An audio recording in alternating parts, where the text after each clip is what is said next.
Salut, c'est Alpha, on se retrouve pour une nouvelle vidéo Lego Magazine. Aujourd'hui, on attaque du coup le magazine Ninjago Legacy du mois de septembre 2023. Et donc, c'est un numéro avec deux figurines qui sont pour le moins assez intéressantes. Et aussi, donc, du coup, on va regarder les nouveaux emballages ainsi que la carte. Voilà.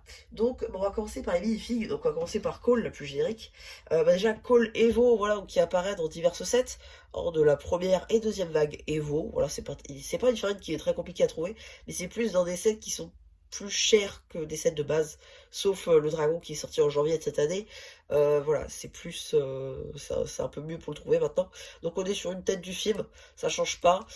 Cagoule, nouveauté 2019, du coup avec les nouvelles couleurs par contre, et la tenue c'est que du Evo. Pour le katana, on est sur du orange. Voilà. Nouvelle couleur apparue en 2020 à l'occasion de Premier Empire. Ensuite, du coup, vous avez ici le chevalier squelette qui arbore du coup le casque que Oni Garvado arborait, la tête du squelette un peu fantomatique, du coup, que on avait vu déjà sur l'ancienne figurine, le nouveau moule de mâchoire un peu vert fluo, ça c'est pas mal, l'armure ici, l'épaulette de chevalier qu'on a vu sur la première fois pour eh bien, les figurines Ninjago Hero, hein, donc de 2020 vague 2, mais qui on retrouve aussi sur les sets IDs, notamment le Blacksmith IDs, sur les chevaliers du Grand Aigle. Le chevalier... Aigle noir, pardon. Ici, nouvelle imprimée du coup avec un peu des côtes de mailles, voilà, les têtes de squelette. Ici, pareil, des petites armures, voilà, des petites genouillères, voilà, des petites chaussures, voilà, des petites ceintures. Et enfin, la lance, ici, faite en trois pièces, partir d'un grand bâton de houe en rouge, un manche jaune, enfin, là j'ai du mal, rouge, ainsi qu'une dent blanche. Voilà, pour la figurine. Donc les figurines sont plutôt intéressantes là-dessus, c'est pas mal. Et ah oui, donc ça, petit truc marrant, j'ai pas eu une carte, j'en ai eu deux, voilà, dans mon magazine. Donc regardez bien si par hasard vous aurez pas eu la même erreur que moi. Enfin après moi je suis content, hein, ça me fait deux cartes comme ça. Donc vu que j'ai une deuxième série, bah, ça peut servir. Puis même du coup c'est une carte qui va devenir assez dure à trouver derrière, parce que ça exclut magazine.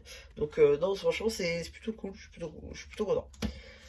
Ensuite, du coup, pour l'emballage, ça c'est assez cool. Du coup, ils changent le design à chaque magazine. Avant, on avait Lloyd contre le squelette. Donc, le squelette, c'est un peu le même, je crois. Par contre, Cole, du coup, ça change. Et ici aussi, ça change. Donc, ça, c'est plutôt pas mal.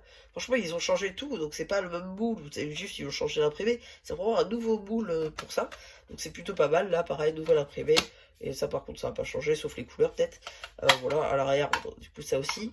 Et vous voyez, genre, vraiment, c'est vraiment un nouveau moule, que ça coulisse et tout. Donc là, franchement, c'est super qualitatif. Et du coup, on peut ranger nos cartes, tac, nos figurines, et voilà. C'est vraiment pratique pour le coup, surtout quand, je sais pas, vous prenez votre magazine en gare, et que vous voulez jouer dedans avec, dans le train. Ça peut être vraiment sympa pour ranger vos trucs derrière. Même vos pièces Lego en général, c'est super sympa, ça peut faire de la déco et tout. Moi, je vais les garder, hein, parce que voilà. Mais ça peut être très sympa.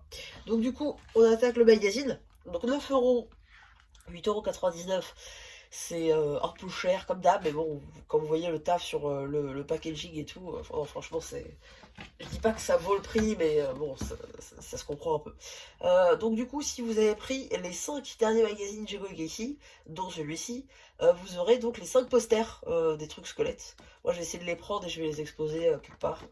Je sais pas encore où, mais je les exposerai. Ici, vous avez une petite pub pour les sets Dragon Rising, avec du coup la voiture qu'on a enfin vue dans le trailer, comme ce robot ici, voilà. Donc ça, franchement, c'est super cool, je suis trop content. Le trailer est super sympa. Et non, franchement, la partie 2 va être incroyable. Ensuite, là, début de la BD, du coup, qui sera faite en une fois, j'imagine. Ça, c'est cool. L'abonnement, juste ici, suite de la BD. Voilà, suite encore de la BD, suite de la BD, fin du coup de... Oula, attendez. Tac. fin de la BD du coup avec une image qui fait froid dans le dos pour le coup. J'espère qu'un jour on aura une sorte, je sais pas, d'épisode spécial à la Day of the Departed avec du coup cette BD en fait adaptée à la série. Ça peut être très sympa parce que finalement c'est un vrai méchant, hein. Voilà, on voit les squelettes dans Dragon Rising, donc pourquoi pas l'avoir ici. Et franchement ça fait froid dans le dos parce qu'il a toutes les armes. Donc moi j'attends le prochain magazine pour savoir un petit peu comment ça va faire. Là on a le poster du coup avec le poster ici du chevalier. L'abonnement. Ici un petit jeu voilà, avec les squelettes et les ninjas. Une petite page du coup jeu sur call ainsi que des pages infos sur les squelettes. Voilà, ici leurs véhicules, leurs armes. Une petite page Legacy sur la saison 9 du coup avec eh bien, toutes les informations sur les comment sur les chasseurs de dragons ainsi que ici sur les maîtres élémentaires. Alors je suis pas sûr qu'il y ait tout le monde, peut-être que si, ou il doit en manquer peut-être les nouveaux, je sais pas. À voir. En tout cas Karlov en métal, si un jour on l'a, je pense pas que ce sera pour tout de suite, mais peut-être pour Dragon Rising partie 2, enfin pour saison 2 ou saison 3, à voir si les maîtres élémentaires reviendront. Petite page du coup sur le robot dont vous avez, donc de Jay, dont vous avez la review en vidéo, cette fois-ci pas papier, sur la chaîne, en review sans Ifren.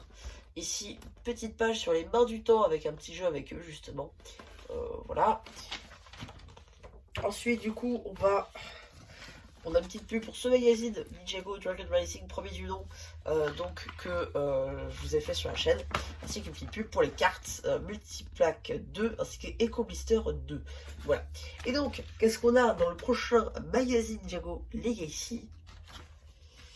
Le 2 novembre, du coup, on aura Jay Evo avec épaulette ainsi que le chasseur squelette. Ça, pour le coup, c'est pas mal. Avec encore une boîte coulissante, donc ça fera la troisième.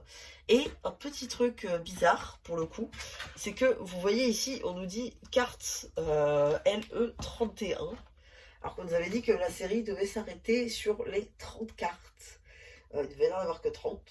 Et là, on se retrouve avec une 31. Alors, j'ai une petite idée de pourquoi il faut 31. Parce que en Allemagne, en fait, on a une série qui sort, qui donc s'appelle Ninjago Crystallized série, enfin Next Level. Et pour donc chez eux, c'est la série 8 ou 9, je crois. Et donc c'est pas la même série que Crystallized, c'est Crystallized Next Level. Donc c'est encore une autre série qui diffère de l'autre. Et en France, je pense qu'ils ont dû la mixer en fait. Donc on aura une 31 et on aura, je sais pas, une 257 qui sera en fait une autre. On aura d'autres puzzles et tout. Donc c'est assez bizarrement fait. Je sais pas, on n'a pas eu encore d'annonce là-dessus. Donc est-ce que du coup ce sera le premier magazine Jago Legacy avec un emballage, vous savez, plastifié là, avec carte, pochette, surprise? Ça peut être vraiment sympathique, mais du coup on arriverait à un magazine à 10 balles. Bon, à voir, mais ouais, non, j'ai un peu peur là-dessus. Mais bon, ouais, non, je préférerais quand même que ce soit un magazine lambda qui arbore ce truc-là. Mais bon, ça reste bizarre quand même. Qu'on attaque ça en décembre, peut-être, ou je sais pas si ce sera le mois prochain, j'en sais rien. En tout cas, ce sera pas l'Ordra, je pense, qui aura cette nouvelle pochette. Mais je pense que ce serait plutôt du Harin, pourquoi pas, qui aura cette nouvelle pochette. Bon, à voir. En tout cas, pour le coup, on est du coup sur un bon magazine que vous pouvez prendre. Surtout, moi, du coup, j'ai eu en fait Chevalier Squelette dans ce magazine-là, parce que je ne l'ai pas eu dans les 7, parce que je les ai eu sans figue. Donc là, pour le coup, ça m'intéresse énormément. C'est ce genre de magazine-là, pour le coup. Je suis extrêmement content. Voilà, c'est un beau magazine, je vous conseille très fortement. Et de toute manière, je vous conseille les magazines, parce que si vous faites la collection des cartes, vous êtes un petit peu obligé de prendre les magazines pour voir les cartes. Mais voilà, donc ouais, donc n'hésitez pas surtout à me dire ce que vous avez pensé du prochain post communautaire, hein, si vous l'avez pris ou si vous comptez prendre. Et voilà, bah du coup, c'était Charles qui vous dit bye bye.